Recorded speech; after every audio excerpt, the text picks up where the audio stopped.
కేసీఆర్ ప్రభుత్వం అత్యంత అవినీతి ప్రభుత్వం అన్నారు ప్రధానమంత్రి నరేంద్ర మోదీ. వరంగల్ పర్యటనలో జరిగిన బీజేపీ బహిరంగ సభలో మోదీ కేసీఆర్ సర్కార్పై తీవ్ర స్థాయిలో విమర్శలు గుప్పించారు. అసలు తెలంగాణలో ప్రభుత్వం ఏం చేస్తోందని ప్రశ్నించారు మోదీ. కేసీఆర్ రోజు పొద్దున్నే లేచిన దగ్గర నుంచి మోదీని తిట్టడం, కుటుంబ పార్టీని పెంచి పోషించడం, తెలంగాణ ఆర్థిక వ్యవస్థను నాశనం చేయడం, అవినీతికి పాల్పడడం ఇవే చేస్తున్న పనులు అంటూ విమర్శించారు ప్రధాని.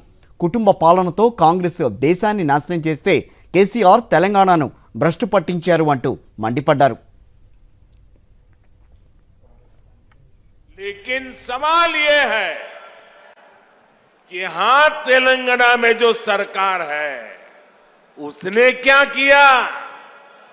साथियों, यहां की राज्य सरकार ने सिर्फ 4 काम किए हैं। यहां की सरकार ने सिर्फ 4 काम किए हैं। पहला, सुबह शाम मोदी को, केंद्र सरकार को रेगुलरली गाली देने का काम किया है। पूरी डिक्शनरी इसी काम में लगाई है।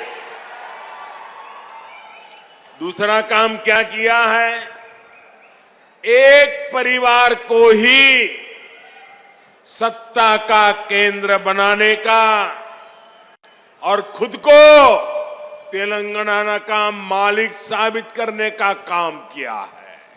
तीसरा काम क्या किया है, इन्होंने तेलंगाना के आर्थिक विकास को चौपट कर दिया। चौथा काम क्या किया, चौथा इन लोगों ने तेलंगाना को भ्रष्टाचार में डुबो दिया। आज तेलंगाना में ऐसा कोई प्रोजेक्ट नहीं है जिसमें भ्रष्टाचार के आरोप नहीं है।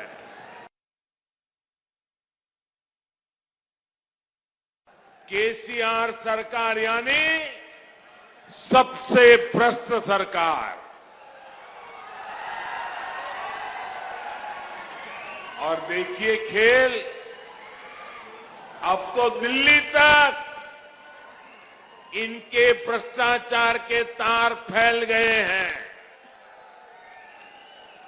हम पहले 2 देशों या 2 राज्यों की सरकारों के बीच विकास से जुड़े समझौतों की खबरें सुना करते थे कि भाई विकास के लिए 2 राज्यों ने समझौता किया, पानी के लिए 2 राज्यों ने समझौता किया, ऐसी खबरें आती थी।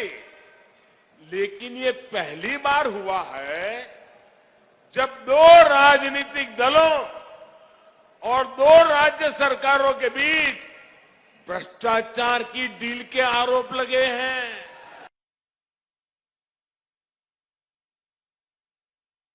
आप लोगों ने कभी नहीं सोचा था कि एक दिन इस तरह परिवारवादी राजनीति के शिकंजे में हमारा तेलंगाना फंस जाएगा। परिवारवादियों को सिर्फ अपने बच्चों, अपने बेटे बेटियों के भविष्य की चिंता होती है। उन्हें देश के, तेलंगाना के दूसरे बच्चों का भविष्य बर्बाद होने से कोई फर्क नहीं पड़ता। और देश के लोगों को, तेलंगाना के लोगों को एक और बात भी नोट करनी होगी। ये जितनी भी परिवारवादी पार्टियां हैं, उनकी नींव भ्रष्टाचार पर खड़ी होती है। परिवारवादी कांग्रेस का भ्रष्टाचार पूरे देश ने देखा है। परिवारवादी बीआरएस का भ्रष्टाचार पूरा तेलंगाना देख रहा है। कांग्रेस हो या बीआरएस, दोनों ही तेलंगाना के लोगों के लिए घातक है। आज तेलंगाना की आकांक्षा है, आज तेलंगाना की आशा अपेक्षा है, अब की बार बीजेपी सरकार, अब की बार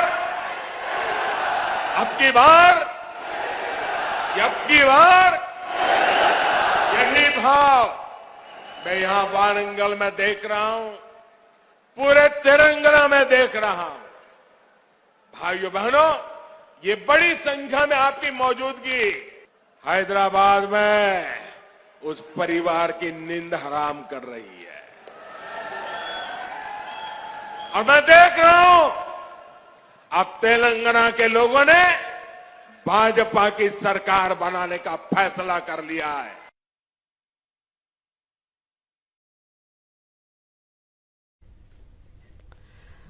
దేశాభివృద్ధిలో తెలంగాణ ప్రజల పాత్ర ఎంతో ఉందన్నారు ప్రధాని మోదీ.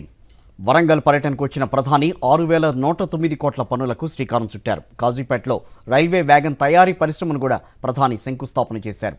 తెలంగాణ కొత్త రాష్ట్రం కావచ్చు, కానీ దాని పాత్ర గొప్పదన్నారు ప్రధాని. తెలంగాణ ముందు అపార అవకాశాలున్నాయని, తెలుగువారి ప్రతిభ దేశ సామర్థ్యాన్ని పెంచిందని అన్నారు. హైవేల నిర్మాణంలో రికార్డు వేగంతో దూసుకుపోతున్నామన్న ప్రధాని ఇతర రాష్ట్రాలతో తెలంగాణకు కనెక్టివిటీ పెంచుతున్నామని చెప్పారు. మేక్ ఇన్ ఇండియాలో భాగంగానే కాజీపేటలో వ్యాగన్ తయారీ యూనిట్ నెలకొల్పుతున్నట్టు ఆయన చెప్పారు.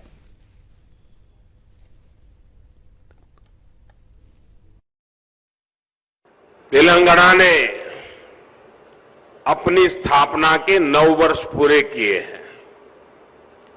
तेलंगाना राज्य भले ही नया हो, लेकिन भारत के इतिहास में तेलंगाना का कंट्रीब्यूशन, यहां के लोगों का योगदान हमेशा बहुत बड़ा रहा है।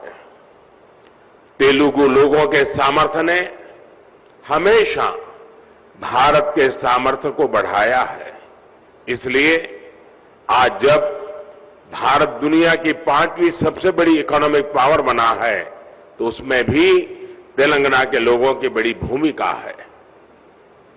और ऐसे में आज जब पूरी दुनिया भारत में इन्वेस्टमेंट के लिए आगे आ रही है, विकसित भारत को लेकर इतना उत्साह है, तब तेलंगाना के सामने अवसर ही अवसर है। भारत का डिफेंस एक्सपोर्ट 900 वर्ष पहले 1,000 करोड़ से भी कम था। आज ये 16,000 करोड़ रुपए पार कर चुका है। इसका लाभ हैदराबाद स्थित भारत डायनेमिक्स लिमिटेड को भी हो रहा है। साथियों, आज भारतीय रेल भी मैन्युफैक्चरिंग के मामले में नए रिकॉर्ड, नया पड़ाव तय कर रही है। इन दिनों made in India Vande Bharat ट्रेनों की बहुत चर्चा है। बीते वर्षों में भारतीय रेल ने हजारों आधुनिक कोच और लोकोमोटिव बनाए हैं। भारतीय रेलवे के इस कायाकल्प में अब काजीपेट भी मेक इन इंडिया की नई ऊर्जा के साथ जुड़ने जा रहा है। अब यहां हर महीने दर्जनों वैगन बनेंगे। इससे क्षेत्र में रोजगार के नए अवसर बनेंगे। यहां के हर परिवार को किसी न किसी रूप में लाभ होगा। यही तो सबका साथ सबका विकास है।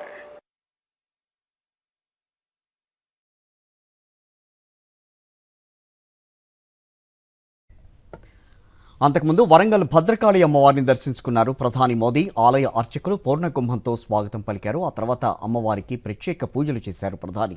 గోశాలలో గోవులకు గ్రాసం తినిపించారు.